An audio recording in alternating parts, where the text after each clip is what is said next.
Bom dia, hoje é 26 de julho, eu sou Ana Carolina Zitlag e esse é o Ouvindo um Podcast da Bloomberg Linha. Aqui eu te conto as principais notícias de negócios e de economia do Brasil e do mundo.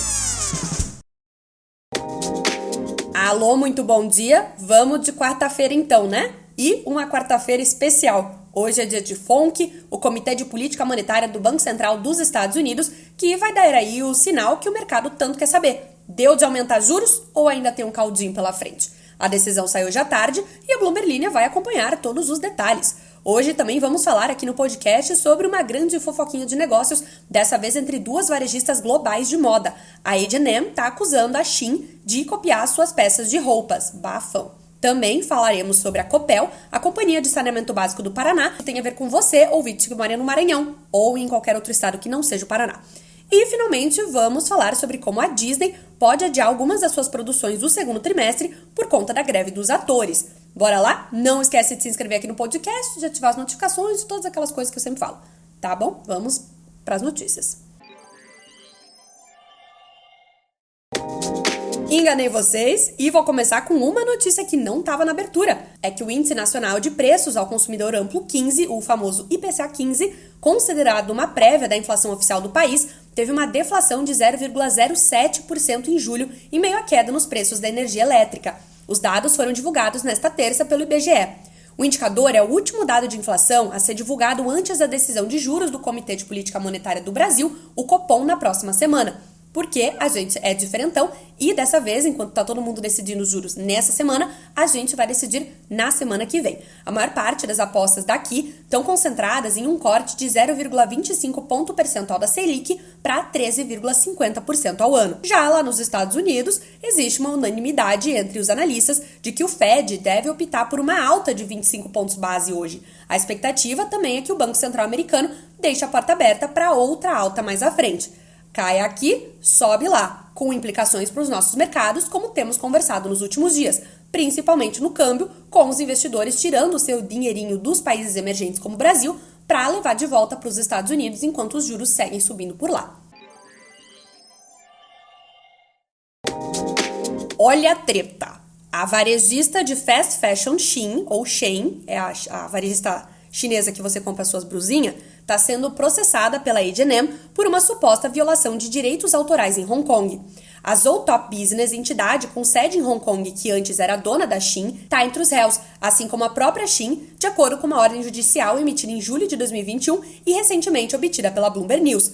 A H&M, que é sediada em Estocolmo, na Suécia, pediu indenizações não especificadas e uma ordem judicial para impedir que a Shein viole os seus direitos autorais e marcas comerciais. Detalhes do processo, incluindo fotos de dezenas de itens de roupas de banho a suéteres que a H&M alegou que eram evidências de que a Shein copiou seus designs, foram divulgados ao público após uma audiência no Tribunal Superior de Hong Kong em 21 de junho. A próxima audiência está marcada para o dia 31 de julho. A H&M confirmou que entrou com uma ação judicial contra a Shein em Hong Kong, alegando que a sua concorrente, abre aspas, em vários casos violou nossos designs, fecha aspas, de acordo com o porta-voz da varejista sueca. A Shein se recusou a comentar sobre o litígio em andamento. A H&M anunciou recentemente, lembra, que vai começar a operar aqui no Brasil a partir de 2024, em meio à briga dessas varejistas pela sua. Queremos o salário do Mickey! Queremos o salário do Mickey! Essa foi uma demonstração patética do que é um protesto para te contar que a Disney está revisando a sua programação de lançamentos de filmes ao longo do restante do ano e pode adiar alguns títulos porque os atores que estão em greve não vão ajudar a promover essas produções. As informações são da Bloomberg News, com declarações de pessoas familiarizadas com o assunto que falaram em anonimato. As discussões estão em estágio inicial, mas podem afetar filmes como Poor Things, Next Go Wins, Wish e Magazine Dreams, que têm previsão de lançamento ainda este ano. Alguns filmes, no entanto, estão muito avançados em suas campanhas de marketing para serem alterados. Haunted Mansion, por exemplo, deve estrear nos cinemas em 28 de julho. Na semana passada, a Disney lançou um trailer para The Marvels, o filme de super-heróis que provavelmente vai ser o maior lançamento ainda previsto no calendário da empresa, com previsão para o dia 10 de novembro. Um porta-voz da Disney se recusou a comentar com a Bloomberg News. Mais um filme da Marvel vindo aí, e esse aí aparentemente não vai ser adiado, enquanto outras produções podem sim ser adiadas. No Paraná tem um ditado, quando você deixa a luz ligada, que é: virou sócio da Copel? E aí em Santa Catarina também tem o equivalente a virou sócio da Celesc. Aqui em São Paulo eu já ouvi também virou sócio da Enel. Enfim, dependendo aí do estado que você tá, a concessionária de luz que atende a sua residência, talvez você já tenha escutado isso aí da sua mãe e do seu pai. Pois muito que bem, a Copel, que muitas pessoas que não sabem desligar a luz no estado do Paraná são sócias, anunciou nesta terça que vai formalizar a sua oferta subsequente de ações para privatizar a companhia, com previsão de movimentar de 4,3 bilhões a 5 bilhões de reais. Uma oferta subsequente de ações, ou uma OPA, é a maneira como uma empresa pode fechar o seu capital na bolsa. A negociação das ações foi interrompida durante a tarde de terça com um comunicado ao mercado. As ações subiam cerca de 2% e, nos últimos 12 meses, os ganhos se aproximam de 20%. O estado do Paraná é o principal acionista da Copel, com quase 70% das ações ordinárias com direito a voto. O BNDES Par, que é o braço de participações do BNDES, é o segundo principal acionista, com 12,4% do capital. Durante a campanha à reeleição em 2022, o governador do Paraná, Ratinho Júnior, não tinha sinalizado claramente que iria levar a estatal de energia à privatização, mas isso mudou com o segundo mandato dele este ano. O Fundo Monetário Internacional, FMI, elevou as suas perspectivas para a economia mundial esse ano, estimando que os riscos diminuíram nos últimos meses depois que os Estados Unidos evitaram um calote e as autoridades evitaram uma crise bancária em ambos os lados do Atlântico. Lembra da crise dos bancos do início do ano? Parece que foi ano passado, né? Mas foi no começo desse ano, junto com o negócio da Americanas. O tempo voa quando a gente está se divertindo.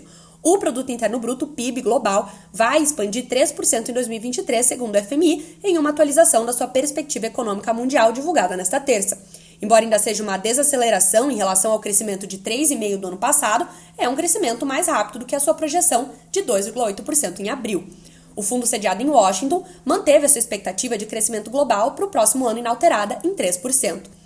O fundo está entre um número crescente de vozes que estão vendo um possível pouso suave da economia dos Estados Unidos, ou seja, que a economia dos Estados Unidos não vai ter um impacto tão forte assim desse aumento contínuo dos juros por lá. Economistas em uma pesquisa da Bloomberg deste mês elevaram as estimativas também para o crescimento do PIB no segundo e terceiro trimestre, embora ainda digam que há 60% de chance dos Estados Unidos entrarem em recessão nos próximos 12 meses. Faz muitos meses que eu estou falando da chance dos Estados Unidos de entrarem em recessão. Apesar da visão global um pouco mais otimista, o FMI alertou ainda que as perspectivas de crescimento parecem fracas em comparação com a média de 3,8% nas 2 décadas anteriores à pandemia de Covid e que, abre aspas, o equilíbrio de riscos para o crescimento global continua inclinado para o lado negativo, fecha aspas. As razões disso são taxas de juros mais altas que podem ajudar a conter a inflação, mas que pesam sobre a atividade, além também de choques adicionais, como o agravamento da guerra da Ucrânia e desastres climáticos que podem levar a apertos ainda maiores dos bancos centrais. Então acabou, muito obrigada pelas mensagens de carinho e apoio que vocês mandaram sobre a minha luta com o microfone, eu me senti muito mais fortalecida, como diz a Amabile, tomara que este pedaço querido de tecnologia aqui tenha consciência do privilégio que é eu estar gravando o podcast nele. O Gustavo Tapioca, esse é o seu nome mesmo? Tomara que sim. Gustavo Tapioca me lembrou que eu esqueci de contar da surpresa. Isso tudo, Gustavo Tapioca, faz parte do processo de suspense que eu tô gerando em vocês. E também porque eu preciso do texto que eu vou falar que é aprovado por umas 5 pessoas e tá aproximadamente aprovado por 1,5. Então aguarde. Vem aí. É o famoso vem aí, eu acho que na quinta. Um abraço pro pai da Maria Carolina, que me chama de Ana Doidinha. O senhor não é a primeira pessoa a me chamar assim, de fato. Então, um grande abraço pra você e pra todo mundo que escuta esse podcast, tá bom? Até amanhã.